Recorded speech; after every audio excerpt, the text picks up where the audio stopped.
Bill Plant.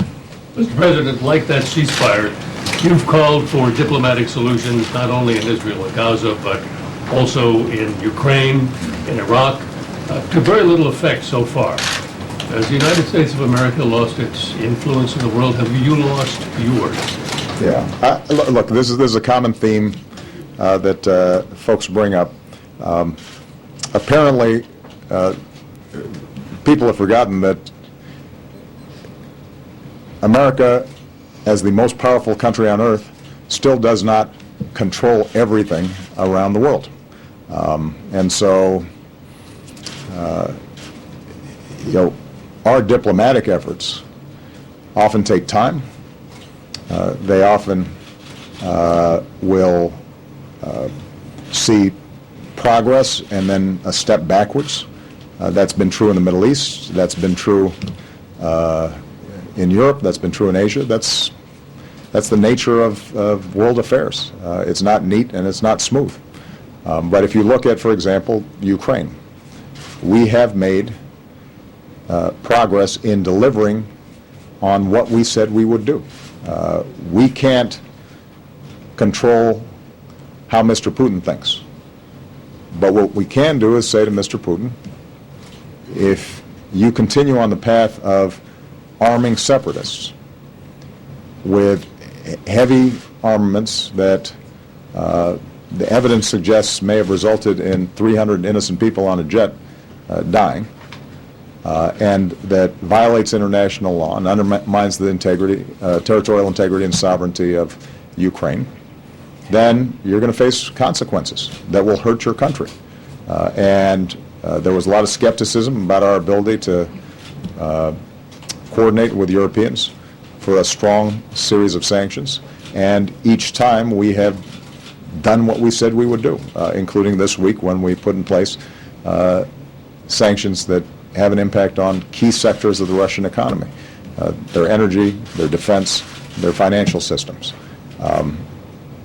It hasn't resolved the problem yet. I spoke to Mr. Putin this morning, and I indicated to him, just as we will do what we say we do in terms of sanctions, we'll also do what we say we do in terms of wanting to resolve this issue diplomatically if he takes a different position. If he respects and honors the right of Ukrainians to determine their own destiny, then it's possible to make sure that Russian interests are addressed, that are legitimate, and that Ukrainians are able to make their own decisions, and we can resolve this conflict and end some of the bloodshed. But the point is, though, Bill, that if you look at the 20th century and the early part of this century, there are a lot of conflicts that America doesn't resolve. That's always been true. That doesn't mean we stop trying. And it's not a measure of American influence on any given day or at any given moment that there are conflicts around the world that are difficult. Conflict in Northern Ireland raged for a very, very long time until finally something broke where the parties decided that it wasn't worth killing each other. The Palestinian-Israeli conflict's been going on even longer than you've been reporting. I don't think at any point was there a suggestion somehow that America didn't have influence just because we weren't able to finalize a Israeli-Palestinian peace deal. You will recall that situations like Kosovo and Bosnia raged on for quite some time, and there was a lot more death and bloodshed than there has been so far in the Ukrainian situation before it ultimately did get resolved. And so I recognize with so many different issues popping up around the world, sometimes it may seem as if this is an aberration or it's unusual.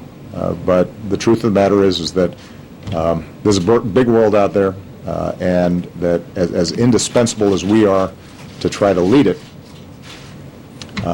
there's still going to be tragedies out there, and there are going to be conflicts, and our job is to just make sure that we continue to project what's right, what's just, and that we're building coalitions of like-minded countries and partners in order to advance not only our core security interests, but also the interests of the world as a whole. You think you could have done more On which one? on any of them? Well, look, Ukraine? I think, Bill, the nature of being president is that you're always asking yourself, what more can you do? But with respect to, let's say, the Israeli-Palestinian issue, this administration invested an enormous amount to try to bring the parties together around a framework for peace and a two-state solution. John Kerry invested an enormous amount of time. In the end, it's up to the two parties to make a decision. We can lead them to resolve some of the technical issues and to show them a path, but they've got to want it. With respect to Ukraine, I think that we have done everything that we can to support the Ukrainian government and to deter Russia from moving further into Ukraine.